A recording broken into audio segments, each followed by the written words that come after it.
మా latest videos కోసం మా ఈ తెలుగు న్యూస్ ఛానల్ సబ్స్క్రైబ్ చేసి గంట సింబల్ యాక్టివేట్ చేసుకోండి.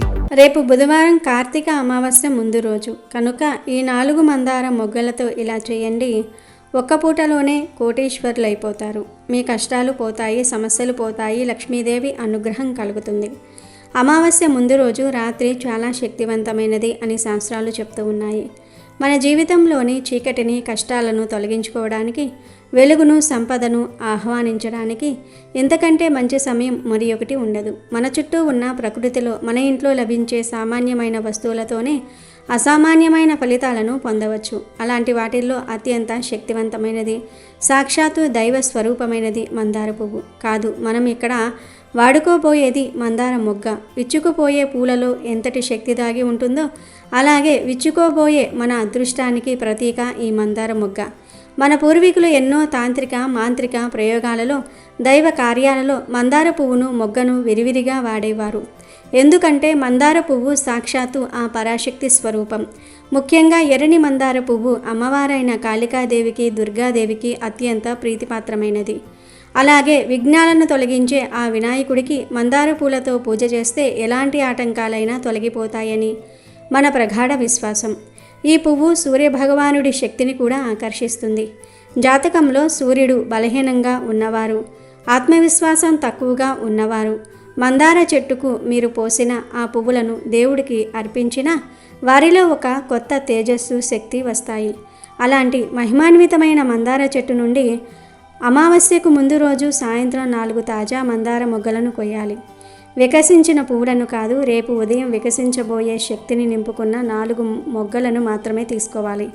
ఈ 4 మొగ్గలు మన జీవితంలోని 4 దిక్కుల నుండి రాబోయే అదృష్టానికి, ధర్మార్థ కామ మోక్షాలకు సంకేతం. మరి ఇంతకీ ఆ మందార మొగ్గలతో తర్వాత ఏం చేయాలి అనే విషయాన్ని ఇప్పుడు మనం ఈ వీడియోలో వివరంగా తెలుసుకుందాము. ముందు ఒక మంచి కథను విందాం. ఫ్రెండ్స్, వీడియోని స్కిప్ చేయకుండా చివరి వరకు చూడండి. అప్పుడే మేము ఏం చెప్తున్నామో మీకు పూర్తిగా అర్థమవుతుంది. వీడియో చూసే ముందు ఓం నమ శివాయ అని ఒక కామెంట్ చేయండి. అలాగే ఈ వీడియోకి ఒక లైక్ కొట్టడం మర్చిపోవద్దు.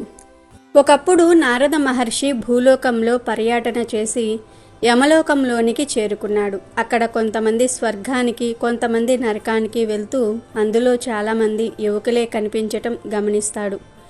ఇంత చిన్న వయసులో ఎలా చనిపోతారు? కలియుగంలో ప్రతి మనిషికి 100 సంవత్సరాల వయసు నిర్ణయించబడింది కదా. కానీ ఇక్కడ చూస్తే 15 నుండి 20 సంవత్సరాల వయసులోనే మరణిస్తున్నారు అనే ప్రశ్న నారదుని మనసులో మెదిలింది. అప్పుడు నారదుడు నేరుగా యమధర్మరాజు దగ్గరకు వెళ్ళి, ఓ యమరాజా, ఒక వ్యక్తి ఎప్పుడు చనిపోతాడో అతని మరణానికి కారణం ఏమిటో మీకు తెలుసు. కాబట్టి వేటిని తినటం వల్ల మనిషి యొక్క ఆయుష్ తగ్గుతుందో, వేటిని తినటం వల్ల మనిషి యొక్క ఆయుష్ పెరుగుతుందో, ఆహారం తినేటప్పుడు ఏ నియమాలు పాటించాలి అనే ప్రశ్నలకు సమాధానం ఇవ్వండి అని ప్రశ్నించాడు. అప్పుడు యమధర్మరాజు నారదునితో, మీరు మానవజాతి శ్రేయస్సును కోరే మంచి ప్రశ్నను అడిగారు. నేను మీ ప్రశ్నకు సమాధానం ఒక కథ ద్వారా చెప్తాను.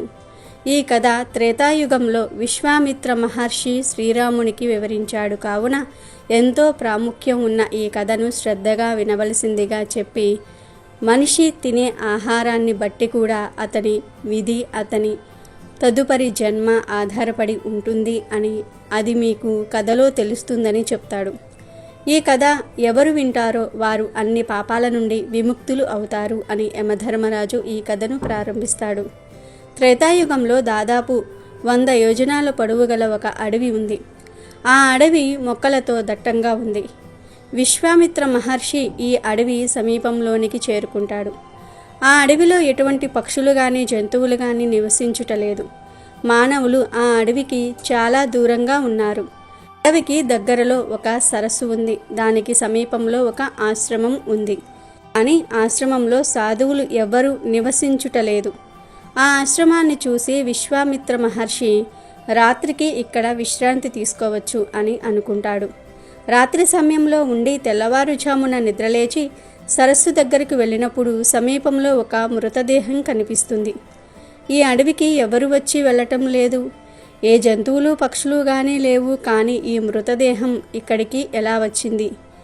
ఈయన ఎలా చనిపోయాడు, పైగా ఈ మృతదేహం చాలా ఆరోగ్యంగా బలంగా ఉంది అని ఆలోచిస్తూ ఉంటాడు. అప్పుడు అకస్మాత్తుగా ఆకాశం నుంచి వస్తున్న ఒక దివ్యమైన వాహనాన్ని చూస్తాడు. ఆ వాహనం ఆ సరస్సు సమీపానికి వచ్చి ఆగుతుంది. దివ్య వాహనం నుండి ఒక దివ్యమైన పురుషుడు దిగుతాడు. ఆ పురుషుడు ఆ వాహనం నుండి దిగి సరస్సులో స్నానం చేయడానికి వెళ్తాడు. సరస్సులో స్నానం చేసి బయటకు వచ్చి చనిపోయిన వ్యక్తి యొక్క మాంసాన్ని తినటం ప్రారంభిస్తాడు. ఆ పురుషుణ్ణి తిన్న తర్వాత ఆ వ్యక్తి వాహనం ఎక్కి స్వర్గానికి బయలుదేరబోతూ ఉన్నాడు. అప్పుడు విశ్వామిత్రుడు ఆ వ్యక్తిని పిలిచి, నువ్వు చూడడానికి దేవుడులాగా కనిపిస్తూ ఉన్నావు, కానీ నీవు అలాంటి ఆహారం తింటున్నావు ఏంటి అని అడిగాడు. దానికి దివ్య పురుషుడు, కొన్ని తప్పుల వల్ల నేను అసహ్యకరమైన ఆహారాన్ని తినవలసి వస్తుంది. మా నాన్నగారు వాసుదేవుడు విదర్భ దేశానికి చెందిన పేరు ప్రఖ్యాతలు పొందిన రాజు. ఆయనకు 2 కుమారులు, నేను నా సోదరుడు.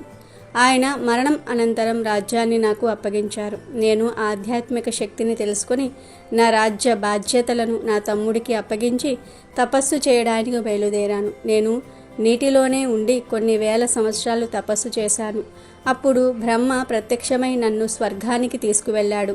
స్వర్గలోకంలో ఎవరికీ ఆకలి గాని దాహం గాని వేయదు, కానీ నాకు ఆకలి బాధ బాగా వేధించింది. అప్పుడు నేను బ్రహ్మ దగ్గరకు వెళ్ళి ఆకలి తీరడానికి ఏమి తినాలో వివరించవలసిందిగా కోరాను.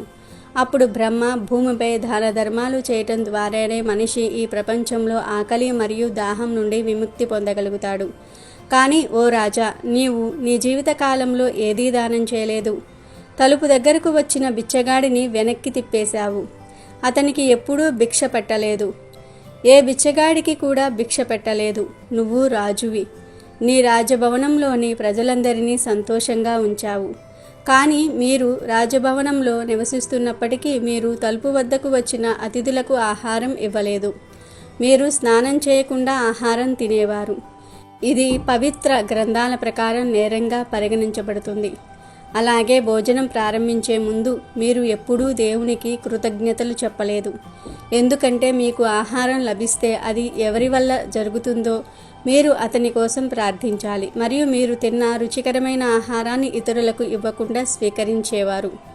అందుకే బ్రహ్మలోకంలో ఉంటూ కూడా ఆకలి దాహంతో బాధపడాల్సిన పరిస్థితి వచ్చింది. అప్పుడు మీరు జీవించి ఉన్నప్పుడు ఒంటరిగా అనేక రకాల ఆహారాన్ని తిన్నారు. మీరు ఒంటరిగా అనేక రకాల వంటకాలు తిన్నారు. మీరు దానిని ఇతరులకు ఇవ్వలేదు.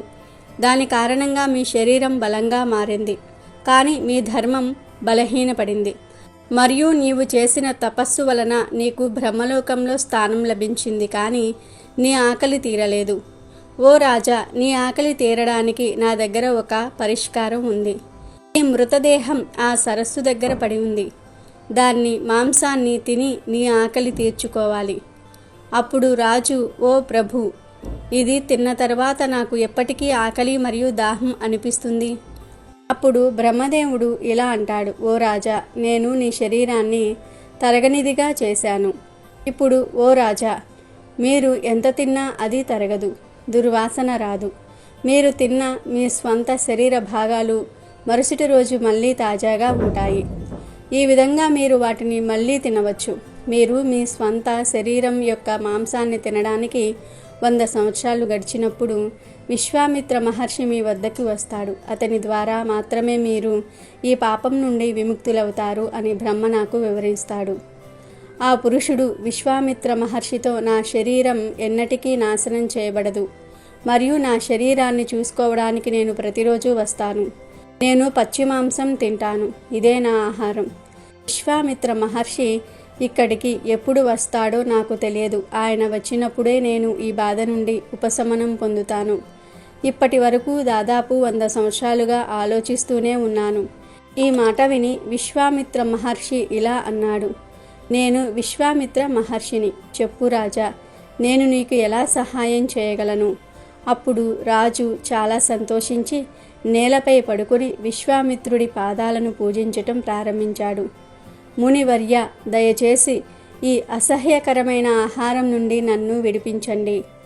అప్పుడు ఆ రాజు యొక్క మృతదేహాన్ని మహర్షి విశ్వామిత్రుడు తాకగానే అక్కడ నుండి అదృశ్యమైంది మరియు అతను పాపం నుండి విముక్తుడయ్యాడు.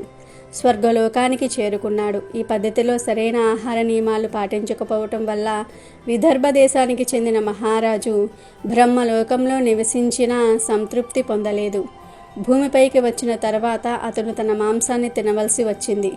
ఈ విధంగా కథ పూర్తయిన తర్వాత యమధర్మరాజు నారదునితో కొన్ని ఆహార నియమాలు చెప్తాడు. భోజనాన్ని ప్రారంభించే ముందు ఆహారాన్ని అందించినందుకు దేవునికి కృతజ్ఞతలు చెప్పాలి. తినటం ప్రారంభించే ముందు చేయవలసిన రెండవ విషయం ఏమిటి అంటే నేలపై కొద్దిగా ఆహారాన్ని ఉంచటం.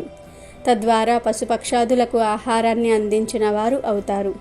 భోజనం చేసేటప్పుడు అతిథి వస్తే అతన్ని గౌరవించి సంతృప్తి పరిచేలాగా భోజనం పెట్టాలి. ఇంట్లో గర్భవతి కానీ వృద్ధులు కానీ ఉంటే వారికి ఆహారం అందించిన తర్వాత తినాలి. వారికి ఆహారం ఇవ్వకుండా స్వయంగా తినే వ్యక్తి పాపం చేస్తాడు. స్నానం చేయకుండా ఆహారం తిన్నవాడు నరకానికి వెళ్తాడు. అతని ఆహారము మలమూత్రాలు తిన్నట్లే అవుతుంది. అవమానించిన వ్యక్తి నుంచి ఆహారం ఎన్నడూ స్వీకరించకూడదు. ఆహారం తినేటప్పుడు తూర్పు ముఖంగా కూర్చొని స్వీకరించాలి. ఎందుకంటే అది సూర్యుడు ఉదయించే దిశ. సూర్యుని యొక్క శక్తి ఆరోగ్యాన్ని మరియు దీర్ఘాయుషును అందిస్తుంది. ఏకాదశి రోజున తామసిక ఆహారం స్వీకరించకూడదు. లక్ష్మీదేవి ఇల్లు వదిలి వెళ్ళిపోతుంది. ఆహారాన్ని వృధా చేయటం అశుభం కాబట్టి ఎవరైనా మీతో పాటు భోజనం చేస్తూ ఉంటే భోజనం పూర్తయ్యే వరకు మీరు లేచి వెళ్ళకూడదు. ప్లేట్లో చేతులు కడుక్కోవటం అనుచితంగా పరిగణించబడుతుంది. తీపి, ఉప్పు, పులుపు, కారము అతిగా తినటం మనిషి ఆయుష్ను తగ్గిస్తుంది. మంచం మీద కూర్చొని ఆహారం తిన్న వ్యక్తి వ్యాధులతో బాధపడతాడు. పవిత్రమైన ఆసనంపై కూర్చొని పాదాలను నేలపై ఉంచి తూర్పు ముఖంగా ఆహారం తీసుకోవాలి. ఆహారంలో వెంట్రుకలు ఉంటే దానిని భగవంతునికి ప్రసాదంగా ఇవ్వకూడదు. లేదా అలాంటి ఆహారం తినటం వల్ల చిన్నతనంలోనే మరణిస్తారు. కోపంతో ఏడుస్తూ ఆహారాన్ని తినటం అశుభం. చెప్పులు ధరించి ఆహారం తినటం అవమానకరం. విరిగిన పాత్రలో ఆహారం తినటం పేదరికానికి దారితీస్తుంది. చీకటిలో లేదా ఆకాశం కింద కూర్చొని భోజనం చేయకూడదు.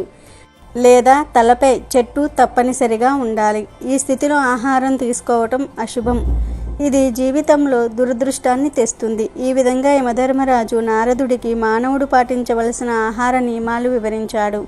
ఈ నియమాలను ప్రతి మనిషి తప్పనిసరిగా పాటించాలి. లేదంటే స్వర్గంలో ఆకలి దప్పికలతో బాధపడతారు. ఇక విషయంలోనికి వస్తే ఈ మందార మొగ్గల పరిహారాన్ని పూర్తి శ్రద్ధతో నమ్మకంతో ఆచరించాలి. ముందుగా స్నానం చేసి శుభ్రమైన వస్త్రాలు ధరించి మీ మనస్సును ప్రశాంతంగా ఉంచుకోవాలి. ఎవరిపైనా కోపము ద్వేషము లేకుండా మీ కష్టాలన్నీ తొలగిపోయి మీ ఇల్లు సిరి సంపదలతో నిండిపోవాలని మాత్రమే మనసులో బలంగా సంకల్పించుకోవాలి. ముందు 4 ఎర్రటి మందార మొగ్గలు చేతిలోనికి తీసుకోండి. ఆ 4 మందార మొగ్గలను మీ చేతిలోనికి తీసుకున్నప్పుడు అవి కేవలం మొగ్గలు కావని మీ జీవితాన్ని మార్చబోయే దైవిక శక్తులను భావించండి. ఇప్పుడు ఈ పరిహారానికి కావలసిన మిగతా వస్తువులను సిద్ధం చేసుకోండి. దీనికి ఒక చిన్న పసుపు రంగు వస్త్రం కావాలి. పసుపు రంగు సాక్షాత్తు ఆ గురుగ్రహ అనుగ్రహాన్ని, శ్రీ మహావిష్ణువు యొక్క ఆశీస్సులను ఆకర్షిస్తుంది. పసుపు రంగు మంగళకరమైన కార్యాలకు, శుభ పరిణామాలకు సంకేతం. ఆ పసుపు వస్త్రాన్ని మీ ముందు పరుచుకోండి. ఇప్పుడు మీరు సిద్ధం చేసుకుంటున్న వస్తువులను ఒక్కొక్కటిగా ఆ వస్త్రంలో ఉంచాలి. మొదటిగా 4 మందార మొగ్గలను ఆ పసుపు వస్త్రం మధ్యలో పెట్టండి. ఆ మొగ్గలను పెడుతున్నప్పుడు మీ జీవితంలోని చీకటి తొలగిపోయి వెలుగు రావాలని, మీ కష్టాలు మొగ్గలోనే మాడిపోయి మీ జీవితం ఒక పువ్వులా వికసించాలని మనసులో ప్రార్థించండి. ఆ తర్వాత ఒక 5 రూపాయల బిళ్ళను తీసుకోండి. నాణెం ధనానికి ప్రతిరూపం, లోహానికి అధిపతి శని. కానీ ఇక్కడ మనం దానిని లక్ష్మీదేవి యొక్క అంశగా భావించి మన ఇంట్లోకి ధనాన్ని ఆకర్షించే ఒక సాధనంగా వాడుతూ ఉన్నాం. కనుక ఆ 5 రూపాయల బిళ్ళను ఆ మొగ్గలపై ఉంచండి. ఇప్పుడు మన ఇంట్లో నిరంతరం ఉండే అత్యంత పవిత్రమైన పసుపు కుంకుమలను తీసుకోండి. చిటికెడు పసుపును ఆ మొగ్గలపై వేయండి. పసుపు సకల శుభాలకు, ఆరోగ్యానికి, గురుగ్రహ అనుగ్రహానికి సంకేతం. అది క్రిమి సంహారిణియే కాదు, మనల్ని పట్టి పీడిస్తున్న నెగిటివ్ ఎనర్జీని కూడా నాశనం చేస్తుంది. ఆ పైన చిటికెడు కుంకుమను వేయండి. కుంకుమ సాక్షాత్తు అమ్మవారి స్వరూపం, సౌభాగ్యానికి ప్రతీక. ఆ కుంకుమను వేయటం ద్వారా మనం లక్ష్మీదేవిని మన ఇంట్లోకి ఆహ్వానిస్తూ ఉన్నామని అర్థం. అలాగే ఈ పరిహారానికి మన వంటగదిలో ఉండే 2 అద్భుతమైన దినుసులను వాడబోతూ ఉన్నాం. అవే ధనియాలు, మిరియాలు. ముందుగా కొద్దిగా ధనియాలను తీసుకోండి. వీటి పేరులోనే ధనం ఉంది. జ్యోతిష్య శాస్త్రంలో ధనియాలను బుధగ్రహానికి ప్రతీకగా చెప్తారు. బుధుడు వ్యాపారానికి, తెలివితేటలకు, సంభాషణకు కారకుడు. ధనియాలను ఈ మూటలో వేయటం వల్ల మనకు ధనం సంపాదించడానికి అవసరమైన తెలివితేటలు, సరైన అవకాశాలు లభిస్తాయి. మీరు చేస్తున్న వ్యాపారంలో లాభాలు వస్తాయి. ఉద్యోగంలో ప్రమోషన్లు లభిస్తాయి. ఆ ధనియాలను ఆ మూటలో వేసిన తర్వాత సరిగ్గా 5 నల్ల మిరియపు గింజలను తీసుకోండి. పంచభూతాలకు ప్రతీకగా 5 మిరియాలను ఇందులో వేస్తూ ఉన్నాం. మిరియాలు ఘాటుగా ఉంటాయి. వాటికి ఉన్న ఘాటుకు దుష్టశక్తులు, చెడు దృష్టి, నరఘోష దూరంగా పారిపోతాయి. ఈ మూట ద్వారా మీరు సంపాదించబోయే ధన సంపదకు ఎటువంటి దిష్టి తగలకుండా, ఎలాంటి చెడు కన్ను పడకుండా ఈ మిరియాలు ఒక కవచంలా కాపాడుతాయి. మిరియాలు సూర్యుడికి, అంగారకుడికి కూడా సంబంధించినవిగా చెప్తారు. ఇవి మనలో ధైర్యాన్ని, పట్టుదలను పెంచుతాయి కనుక మిరియాలు తప్పనిసరిగా వెయ్యాలి. ఇప్పుడు ఆ పసుపు వస్త్రంలో ఉంచిన మందార మొగ్గలు, 5 రూపాయల బిళ్ళ, పసుపు, కుంకుమ, ధనియాలు, మిరియాలు అన్నిటినీ కలిపి ఒక చిన్న మూటలాగా గట్టిగా కట్టండి. ఈ మూటను కడుతున్నప్పుడు మీ కష్టాలను, బాధలను, అప్పులను, అనారోగ్యాలను అన్నిటినీ కలిపి ఈ మూటలో బంధిస్తున్నట్లుగా బలంగా భావించండి. ఇప్పుడు ఈ మూట కేవలం వస్తువుల మూట కాదు, అది మీ సమస్యలన్నిటినీ తనలోనికి తీసుకున్న ఒక శక్తివంతమైన రక్ష. ఆ మూటను తీసుకొని మీ ఇంట్లో ఎక్కడైతే నిరంతరం అన్నం ఉడుకుతుందో, ఎక్కడైతే మీ కుటుంబం మొత్తం కడుపు నింపుకోవడానికి ఆహారం తయారవుతుందో, ఆ పవిత్రమైన వంటగదిలో ఎవరికీ కనబడకుండా ఒక మూలలో పెట్టండి. వంటగది అన్నపూర్ణాదేవి నివాసం ఉండే స్థలం. అక్కడ ఈ మూటను ఉంచటం వల్ల మీ ఇంట్లో ధనానికే కాదు, ధాన్యానికి కూడా ఎప్పటికీ లోటు అనేదే రాదు. సరిగ్గా 24 గంటల పాటు ఆ మూటను అక్కడే ఉంచండి. ఈ 24 గంటల సమయంలో ఆ మూట మీ ఇంట్లోని నెగిటివ్ ఎనర్జీని, దరిద్రాన్ని, ఆర్థిక ఇబ్బందులను తనలోనికి పూర్తిగా పీల్చుకుంటుంది. 24 గంటల తర్వాత ఆ మూటను మెల్లగా తీసుకుని ఎవరితోనూ మాట్లాడకుండా, వెనక్కి తిరిగి చూడకుండా మీ ఇంటికి దగ్గరలో ఉన్న ఏదైనా గుడి ప్రాంగణంలోనికి వెళ్ళండి. గుడి మూసి ఉన్నా పర్వాలేదు.